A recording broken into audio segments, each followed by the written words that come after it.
Eu saúdo a todos com a paz do Senhor Jesus Cristo. Amém.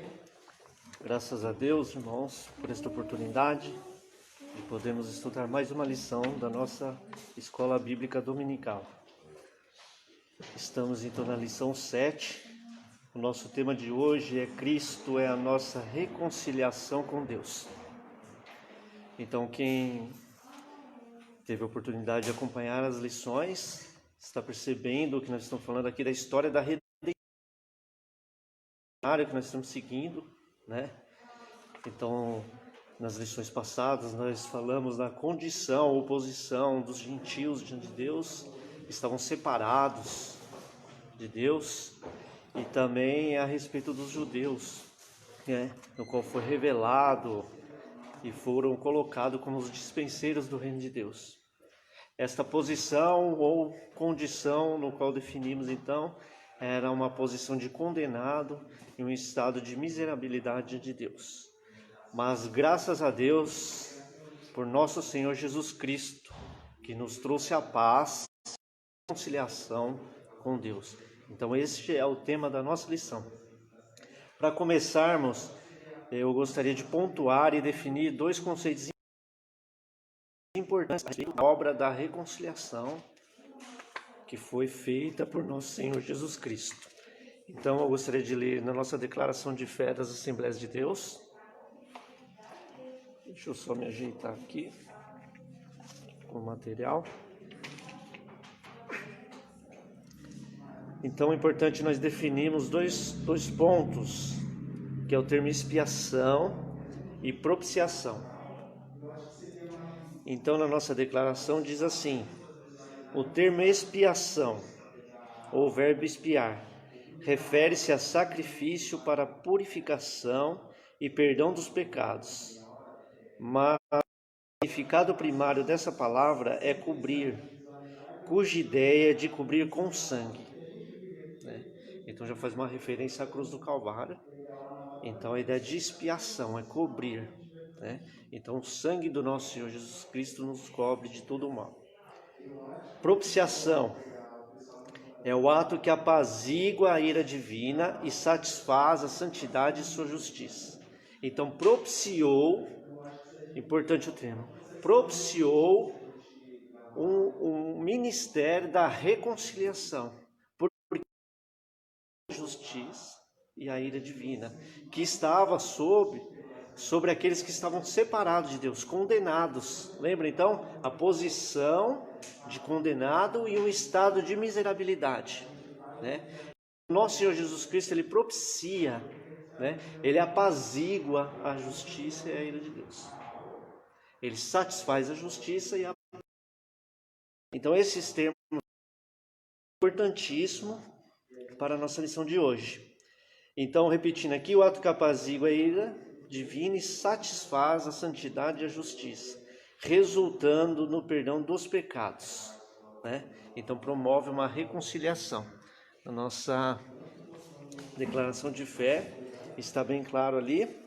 Então, o nosso tópico 1, não vamos ler toda a revista, né, para remirmos o tempo, mas nós vamos comentando aqui os tópicos do nosso comentarista, o pastor Douglas Batista. O primeiro tópico diz: Cristo desfez a inimizade entre os homens. Mas vale destacar que mais do que a inimizade entre os homens, é a inimizade entre os homens e Deus, né? Então, primeiro subtópico, a parede de separação entre os homens. Segundo, a derrubada da parede da separação. O conceito da lei dos mandamentos. E quarto, a revogação da lei dos mandamentos. Então vejam só, definido o termo sobre expiação e propiciação, vale o comentário do teólogo O'Connor. Ele diz assim: nesta economia da salvação, o mérito é somente de Cristo. Ora, o sangue dos animais somente cobriam provisoriamente os pecados.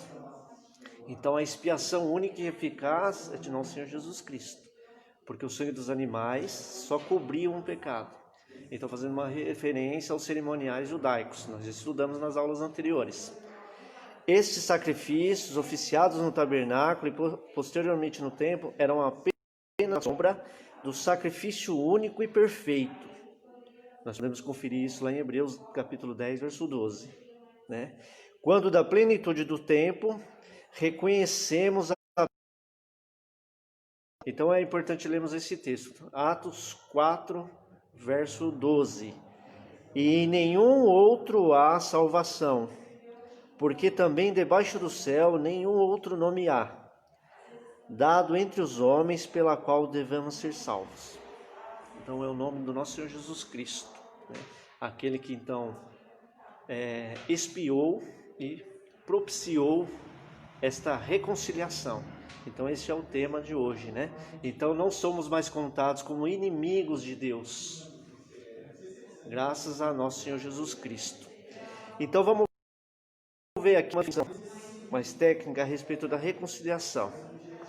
O pastor das Assembleias de Deus, pastor Cleiton Plomering, ele diz assim, ó: a reconciliação é necessária por causa do estado de alienação.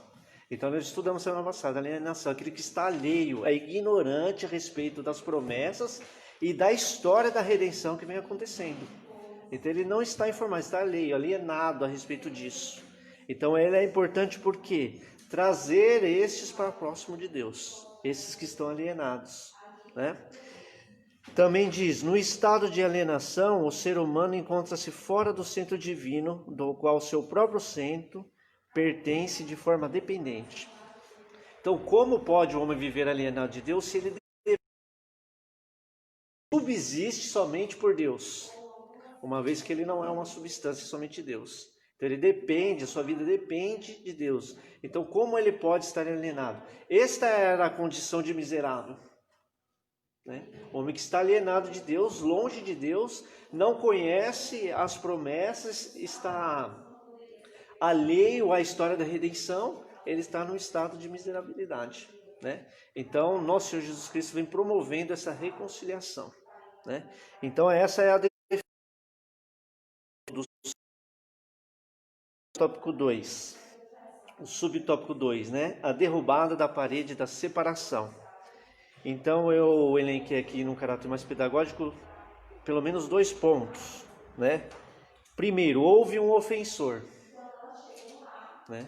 Então a queda, o pecado original, ela promulgou uma ofensa contra Deus, fez separação entre o homem e Deus, né? Haja visto o texto de Isaías, né? As vossas iniquidades fazem separação entre vós e Deus. Esse texto, Colossenses 1:21, é bem importante. Então temos aqui: a vós também, que noutro tempos erais estranhos e inimigos no entendimento pelas obras más. Então veja só, a vós também, que noutro tempo eras estranhos e inimigos no vosso entendimento pelas vossas obras más, vos reconciliou. Então éramos estranhos, inimigos, né, a essa história. Com tudo isso, havia um plano desde a eternidade, a predestinação, um plano salvífico, né, e condicional, aquele que crê será salvo, né? Então, promovendo esse ministério da reconciliação. E podemos usar a expressão também, um mistério, um grande mistério, porque no texto diz aqui: contudo vos reconciliou. Com tudo isso, apesar de tudo isso, ainda vos reconcilia com Deus, né? Então, é muito forte e profundo essa passagem aqui de Colossenses. Também no item 2 que eu separei: a ofensa que se traduz no pecado faz separação entre Deus e os homens. Então temos Romanos 3:23 para corroborar com o texto. Mas a parte ofendida é amor, promovendo o ministério da reconciliação. Então, você ofende o sim, ele promove a reconciliação com ele mesmo. A respeito da salvação, Deus enviou ele mesmo para salvar-nos dele mesmo, da sua ira, né? Então é nesse contexto. Vamos ver. Então, conversão como mudança de posição. A propiciação de Cristo é a causa dessa reconciliação. Então nós temos o texto de Romanos 5 e 10. Quem puder acompanhar, eu já vou lendo para a gente ganhar tempo, tá? Porque se nós, sendo inimigos, fomos reconciliados, muito mais, tendo sido já reconciliados, seremos salvos pela sua vida. Então veja Paulo de novo usando a expressão aqui, inimigos, longe de Deus, né? Distante, afastado, né? Então se não fosse a ação divina de promover essa reconciliação, o homem estaria fadado ao fracasso, ou como os antigos diziam, fadado à danação eterna, né? Então este ato, esta ação, ela é proveniente primeiramente de Deus, tá? Então dizemos, o homem não coopera com essa história da redenção, a despeito que ele participa. Então isso faz toda a diferença. Então estabelece-se uma nova aliança. Texto aí para conferir isso, Hebreus 8 e 13. A nova aliança se traduz na vida plena ao homem, mas este não tem condições de subsistir sem Cristo, retirando o homem de sob a ira de Deus. Romanos 1:8. Então veja, toda essa ministério da reconciliação é tirar o homem sob a ira de Deus, né? Então o que acontece? Cristo vai carregar todos os pecados dos homens, e porque ele propicia, porque ele paga pelos pecados, né? É cravada na cruz. Então a cruz é o símbolo da reconciliação, né? Então a cruz é imputada nos demais homens, né? E muda a posição desses homens diante de Deus. Agora não mais condenados, mas livres, tá? Essa é toda a diferença. Então vejam só, o ministério ou o mistério de reconciliação. Então trazendo todos os homens para próximo de Deus, né? Bem importante isso. Então textos base aí, quem puder anotar, quiser conferir depois, Hebreus capítulo 1, verso 3, Romanos capítulo 1, verso 18. Então eu marquei aqui enquanto estudava, estava morto, agora está vivo, né? Então por que estava morto? Separado de Deus, né? Então a morte nas escrituras não se diz de aniquilação do ser, mas daquele que está separado de Deus, né? Então estava morto, agora está vivo. Então aqui se diz da regeneração, o novo nascimento, o nascimento espiritual, né? E com um caráter progressivo de santidade, para que se aproxime de nosso Senhor Jesus Cristo, nosso Deus. Então vamos lá, subtópico 3, o conceito da lei dos mandamentos.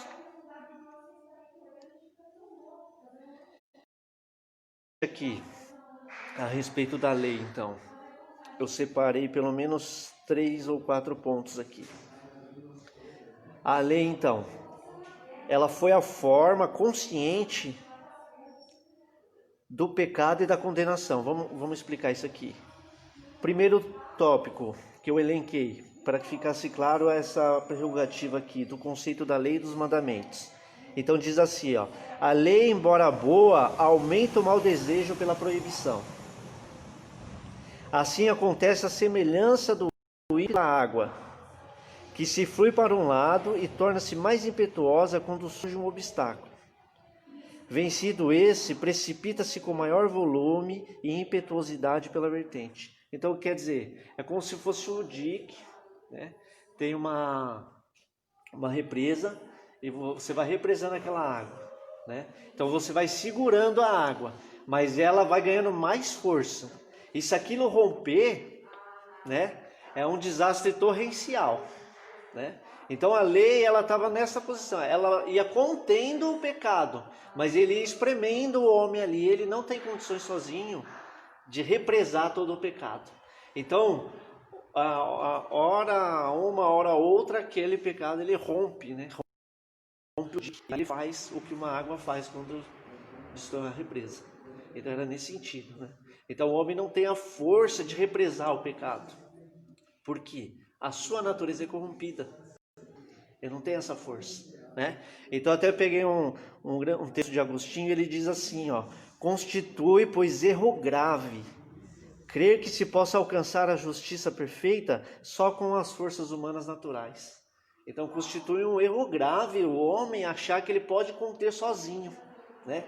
Ele pode até criar essa barreira, mas quando ela for derrubada, ela estourar como um dique de uma represa, né? Ele verá as consequências nefastas dessa promulgação. Outro item então, a lei foi dada ao povo eleito para demonstrar às demais nações o pesar. Sua utilidade principal é esta, dar a conhecer sua própria impotência e miséria. Então veja aqui o caráter didático da lei, né? Fazer conhecer a sua própria miséria. Então através disso, Paulo nos ensina que ela serve de aio para direcionar a Cristo. Então, se eu não posso conter, né? Quem o pode fazer? Então ela aponta para o nosso Senhor Jesus Cristo, né? Então veja aqui, utilidade principal, dar a conhecer a sua própria impotência e miséria, né? Então o homem não consegue fazer essa barreira, né? Ser impecável, né? Haja vista a sua natureza. Outro item então, a letra da lei de Moisés, enquanto exige obediência, que ela é incapaz de atuar, os conduz à morte. Então ele exige uma obediência no qual o homem é incapaz de atuar. Então ela direciona esse homem à morte. Então veja, qual é o caráter eminente aqui, raiz então?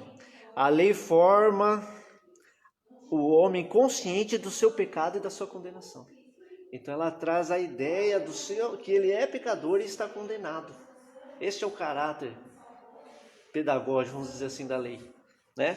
E por fim, a lei foi temporária e não permanente. Foi adicionada por causa das transgressões, até que viesse a descendência de quem se fez a promessa. Ora, essa descendência é Cristo, está lá em Gálatas, né? Então veja, apontando para Cristo, tá? Então a incapacidade do homem, né, de superar o pecado. Então essa é a característica da lei, tá? Então apontando para essa condenação. Foi temporária, não permanente. Foi adicionada por causa das transgressões. Isso está lá no livro de Gálatas, tá, irmãos? Vocês confiram depois. Então veja aqui, caráter proeminente da lei. Vamos dar continuidade. A revogação da lei e dos mandamentos. Então se diz, né? Onde abundou o pecado, superabundou a graça. Maravilhoso, né?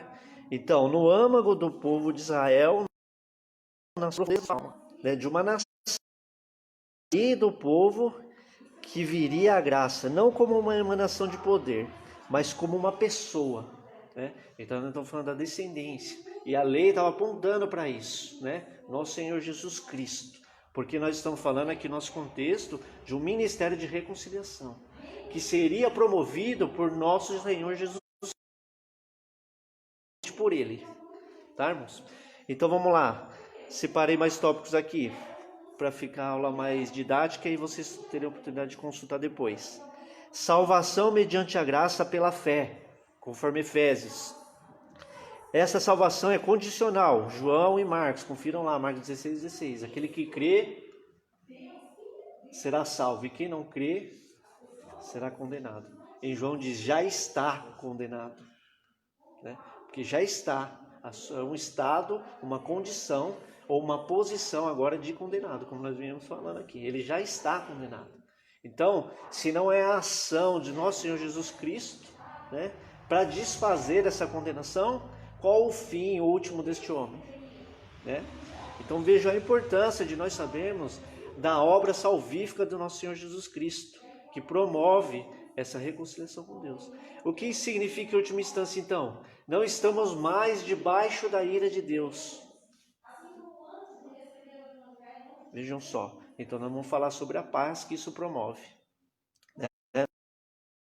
O homem não coopera, somente participa. A graça foi concedida para limpar, purificar e justificar, como por ela aprovar aquilo que veio aniquilar. Então veja, concedida para limpar, purificar e justificar, é a ordem da salvação, né? Então foi justificado, há um novo nascimento, a regeneração e a santificação, né? Então, além de uma condição agora diferente, por natureza, transformada por Cristo, uma posição diante de Deus, né? Este homem agora ele vai usufruir das benesses da herança de Cristo, né? Então ele está se aproximando, transformado, vamos usar essa expressão, tá? Essa transformação é imediata e eficaz através da justificação, né? Que tem o caráter jurídico, e da regeneração, que é a transformação da natureza mesmo, espiritual, tá? Então fica aqui elencado essas características da lei, a revolução da lei e dos mandamentos. Então vamos lá para o tópico 2. Pela